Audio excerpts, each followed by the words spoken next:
Masih bersama saya Rahayu Japar, pemirsa, dan kembali kami sampaikan berita Mataram hari ini. Pastikan kelancaran perayaan Natal. Tim Gegana Polda NTB melakukan sterilisasi gereja.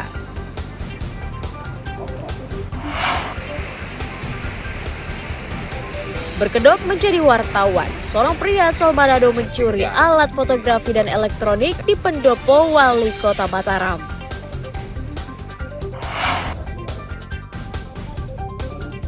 Belum terima tunjangan profesi dan hari raya, ratusan guru PAI di Lombok Timur mengadu ke Bupati.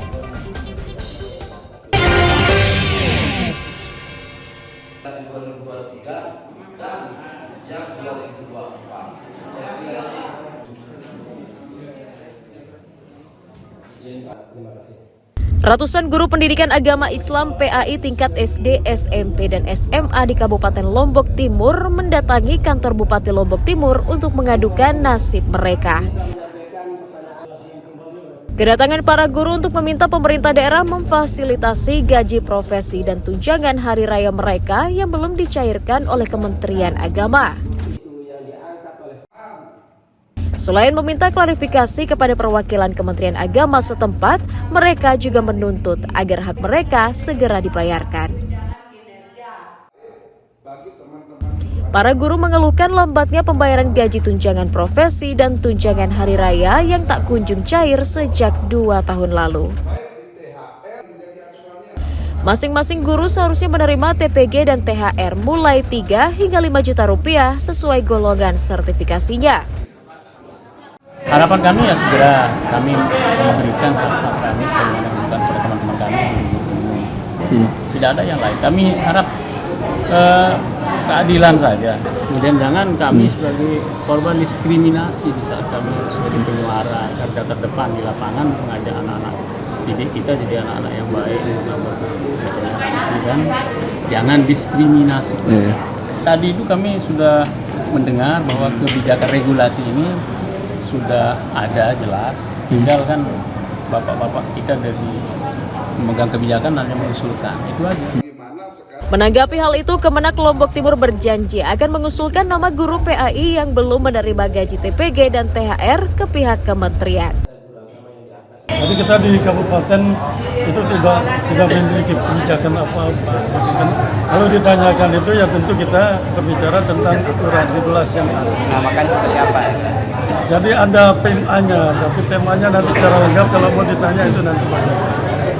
Itulah ya dasarnya karena regulasi. Nah, kenapa ini tertunda dan seterusnya. Kalau besarannya berapa pengaruh diterima? Besaran yang diterima per guru ini? Tergantung grade dan golongan dari Bapak Ibu.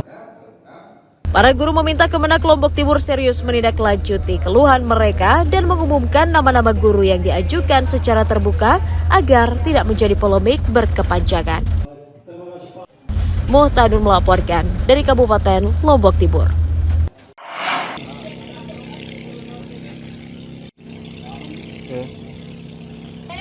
Badan Penanggulangan Bencana Daerah BPBD Lombok Timur mengusulkan anggaran perbaikan pasca bencana ke pemerintah daerah. BPBD mengusulkan 2 miliar rupiah untuk perbaikan sejumlah infrastruktur dan fasilitas publik yang rusak, termasuk renovasi rumah warga yang terdampak bencana. Pengusulan anggaran dilakukan lebih awal untuk mempercepat perbaikan agar tidak semakin parah. BPBD mencatat kerusakan fasilitas publik terjadi di 40 lokasi sejak awal musim penghujan, tersebar di 6 kecamatan mulai Pringgabaya, Selong, Sakra Timur, Sakra Barat, Keruak, dan Kecamatan Jerowaru. Fasilitas umum yang terdampak bencana diantaranya belasan jembatan yang rusak akibat banjir, bangunan rumah yang roboh, bangunan sekolah roboh, dan sejumlah jalan ambles. 11 Desember tahun 2024 dampak dari kerusakan infrastruktur akibat kejadian bencana yang dominan itu seperti longsor, banjir rob dan angin puting beliung yang menyebabkan beberapa rumah terdampak itu dan pohon tumbang itu kurang lebih hampir 40 kejadian bencana. Terakhir tanggal 16 Desember kemarin itu banjir di Desa Butiang, Kecamatan Sakra Barat, dan banjir di Desa Dasuran, Kecamatan Keluar. Infrastruktur yang rusak saat ini yang kurang lebih didominasi oleh longsor, kurang lebih 16 lokasi. BPBD meminta warga tetap mewaspadai potensi bencana di akhir tahun dan segera melapor jika terjadi kerusakan fasilitas dan rumah akibat bencana. Muhtadun melaporkan dari Kabupaten Lombok Timur.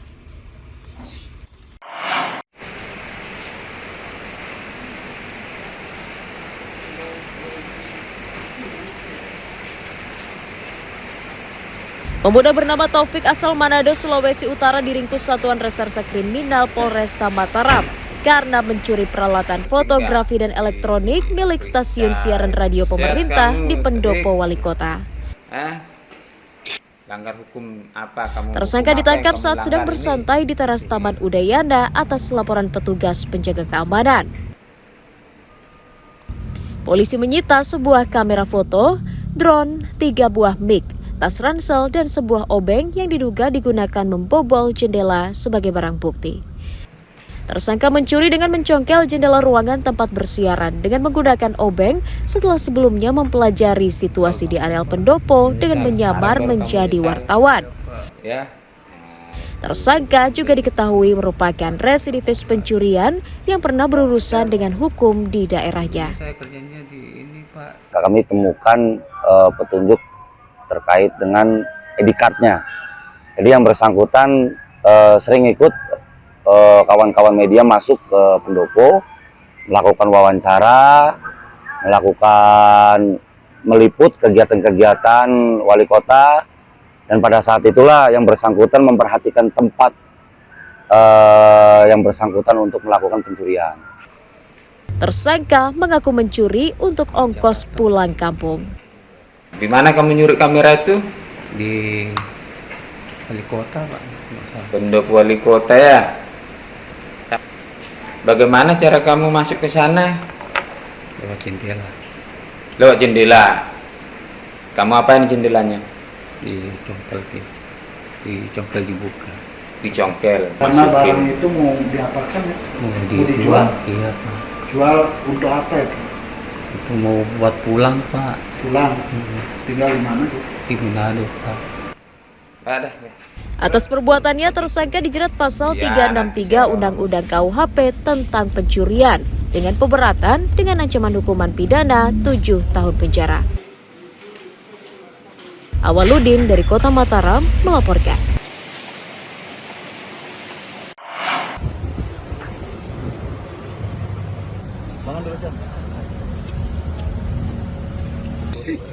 Dua pria bernama Faisal dan Doni diringkus aparat Satuan Reserse Narkoba Polresta Mataram karena diduga berbisnis narkotika di wilayah Kota Mataram. Keduanya ditangkap di parkiran salah satu hotel di Kelurahan Cakra Negara, diduga sedang menunggu konsumen. Polisi menyita 1,03 gram sabu-sabu, uang tunai 2,4 juta rupiah, dan sepeda motor sebagai barang bukti. Penangkapan tersangka atas informasi warga yang curiga keduanya kerap memasok narkoba ke para tamu hotel. Keduanya juga merupakan pengguna narkotika dibuktikan dengan hasil tes urin yang positif. Saudara RDP menerima pesanan pembelian narkotika jenis sabu-sabu dari seorang pembeli dengan memberikan sejumlah uang Rp1.400.000. Kemudian saudara RDP mengajak saudara FH untuk membeli sabu-sabu di wilayah Cakra Negara. Setelah dapat barang, yang bersangkutan kemudian menggunakan atau mengkonsumsi sebagian sabu-sabu tersebut sebelum hendak diserahkan kepada si pemesan. Nah, pada saat mau menyerahkan dan bertransaksi di area hotel inilah kami langsung melakukan pengamanan dan kami dapati satu poket sabu-sabu dari saudara RDP, dan hasil dari tes urin keduanya positif mengandung narkotika jenis sabu-sabu. Atas ulahnya, para tersangka dijerat Undang-Undang Narkotika dengan ancaman hukuman pidana minimal 4 tahun penjara. Awaludin dari Kota Mataram melaporkan.